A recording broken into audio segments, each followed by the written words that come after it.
Good now, travelers. Welcome back to my channel. Today we're going to cook some ramen. So I went to Sprouts and I got all of the stuff I need. I got some Allen jerk shrimp. It's already pre-seasoned for me, so I don't have to worry about that. I like to do little shortcuts. And I got some purple kale. I've already rinsed it and cleaned it. Isn't this the prettiest kale you've ever seen?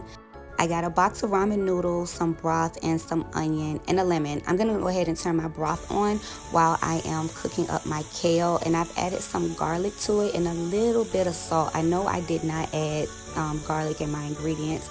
It seems like I'm always forgetting an ingredient, but yeah, it's definitely some garlic in there and a little bit of Himalayan salt.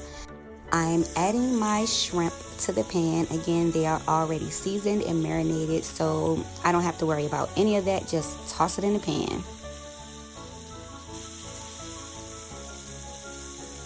My shrimp have been cooking for about 3 minutes and they look so good. Look at that one right there.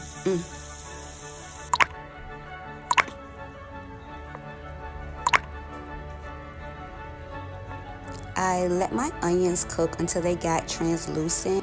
I just seasoned them with a little bit of coarse black pepper.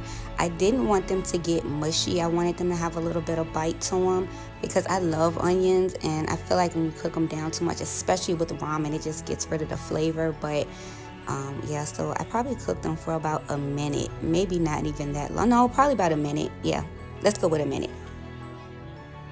And this is my ramen. It came out perfect. I loved it. It was really seasoned. Thanks Sprouts for pre-seasoning my shrimp for me. Yeah, your girl thinks she can cook.